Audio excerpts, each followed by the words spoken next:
Sir, magpapaalam na po sana ako eh.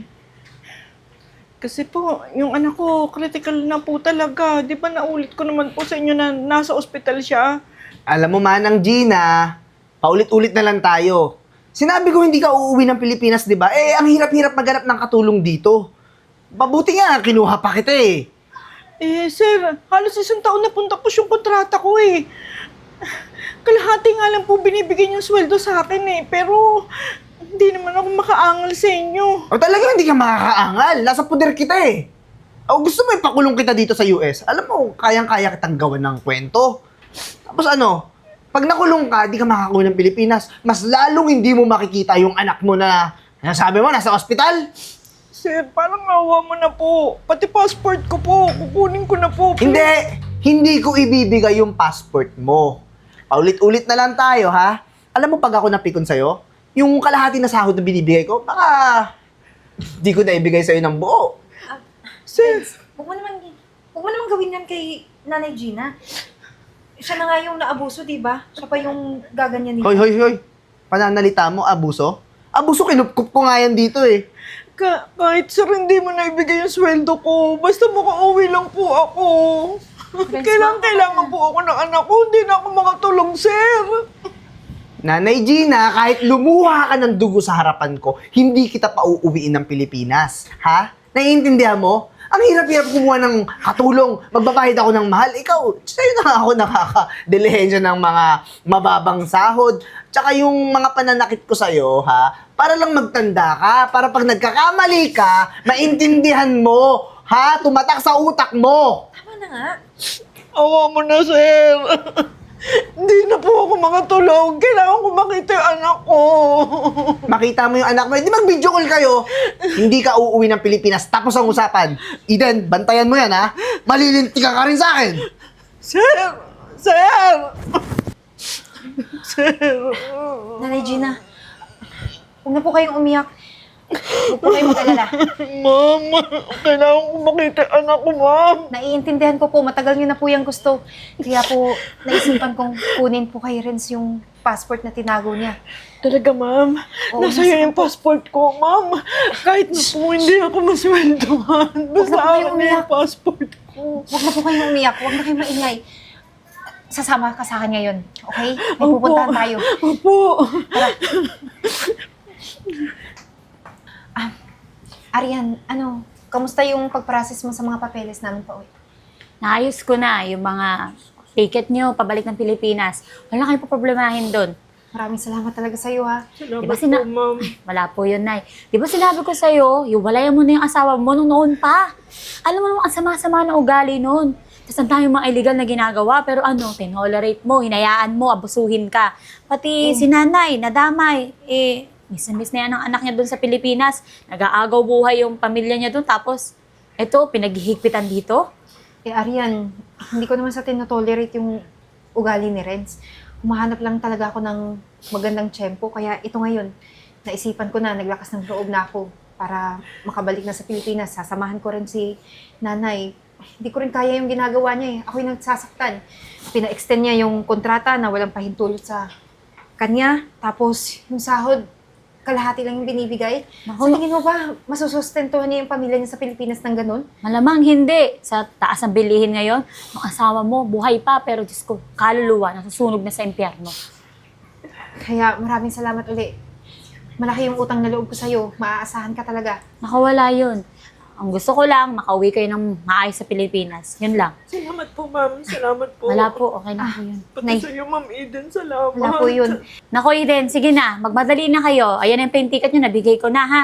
Mag-impake na kayo. Yung mga importante lang, huwag nyo dalhin lahat. Baka mamaya dumating pa yung asawa mo galing trabaho mahuli pa kayo. Tama si Arian. Tara na, Nay. Umuwi na tayo.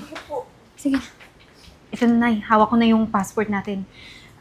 Ready ka na ba? Opo, ma'am. Nandiyan na lahat ng importante mong gamit? Opo, hindi ko na dinala lahat. Tara na po. Ha? Ano to? Ready? Bakit hawak mo? Ano yan? Eden? Eden, ano to? Pinagtataksilan mo ako? Tutulungan mo tong matandang to? Friends, hindi kita pinagtaksilan. Ginagawa ko lang kung ano yung tama. Ano yung nararapat. Anong tama sa ginagawa mo? Sinusuway mo ako! Hindi kita sinusuway. Tama na. Masyado ka naman pang abuso. Ano? Kakauwi ko lang ngayon galing opisina. Tapos, pagdating ko, wala na kayo. Buti na lang talaga, nag-early out ako eh. Nakukutubang ko na talaga na binibilog mo yung ulo ng asawa ko eh. Ha? Walang uuwi ng Pilipinas! Sir, Wala ka na magagawa. Handa na kami para umuwi. Kaya nga Handa? nandito na eh. Lahat ng gamit na kailangan namin. Kaya wala ka na magagawa, Renz. Pwede ba? Palayain mo na si Nanay Gina. Palayain mo na ako. Pati ako nasasaktan sa mga ginagawa mo. Ah, ganun. E di, pasensyahan tayo. Lalabas ko na yung pinaka-demonyo kong ugali. Halika! Ilalagay kita sa... Ilalagay ko kayo sa bodega! pero naawa ko kay ma'am! Sir! Talagang sinasagad nyo akong dalawa? Gusto nyo makakita ng demonyo? Pues ito yung demonyo! Sir! Halika dito! Halika dito, Eden! Sir! Halika! Sir! Tawan mo ako! Sir, ano ba? Mabuti na lang talaga. Siniguro ko na may magtatanggol sa amin kapag sinaktan mo pa ako. Sino guardian angel mo? Hindi. Yung taong pwedeng magpakulong sa'yo habang buhay. Officer! Ma'am. Ay, Sir. ano? Talagang Pilipino pa yung kinuha mong officer, ha? Eh, mabuti na nga eh. May Pilipino. Nang sa ganun, malaman niya talaga kung anong ugali mo. Oy. Businessman ako dito. Wala akong pakialam. Mapupunta ka sa kulungan. Tara! Marami na pong naibigay na ebidensya si ma'am para makulong ka. At hindi lang yun. Lahat pa ng mga pruweba na may ginagawa kang illegal dito. Kaya, good luck sa'yo. Kaya ikaw, makukulong ka na. Madedeport ka pa. Tara na! Eden! Eden! Ma'am, buti po, hindi ka po ba nasaktan? Tara na, ma'am. Tara na. Ma'am, pinasyalan ko lang po kayo kasi alam kong sobrang busy mo. Gusto ko lang pong magpasalamat sa lahat, ma'am. Ano ba, Naigina? Wala po yun. Bumabawi lang din po ako sa lahat ng kasamaang ginawa ng asawa ko sa iyo. Naku, Ma'am Eden, napakalaking bagay na ginawa mo sa akin. Bukod sa binayaran mo yung ospital ng anak ko at sa awa ng Diyos nailabas na namin siya kahapon at ligtas na siya sa critical na kondisyon. Tapos yung binigay mo pa sa akin konting puhunan na iayos ko naman, ma'am, na ipagbukas ko ng kaprasong gift shop doon sa tapat ng bahay namin. Ganun po ba? Natutuwa po ako kung ganun. Eh, ako din po, hindi ko inaasahan na dito pala sa Pilipinas, magbabago yung buhay ko. Yun nga, alam ko na si Renz nandun pa rin sa US, gawa ng nakakulong. Ayun, pinagbabayaran pa rin lahat ng mga kasamaan na ginawa niya sa atin. At ito pa nga, magbabayad din siya ng danyos sa gawang pang-aabuso niya sa ating dalawa. Tingnan ko lang kung may matira pa sa kanya. Ganun po ba, ma'am? Ikaw, ma'am, okay ka lang po ba? Ayun na nga po.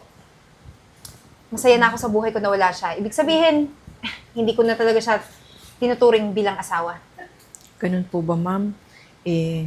Paano, ma'am? Talagang sinaglit ko lang po kayo para magpasalamat ako. Kailangan ko rin balikan yung anak ko agad dahil kalalabas pa, walang bantay. O sige po, mag-ingat po kayo ha, pero magme-message po ako sa inyo kung kailan po ako free para po magkausap po tayo ng maayos. Opo, ma'am. Ma'am, mag-iingat ka lagi, ah. Salamat po. Ingat po kayo. Sige po.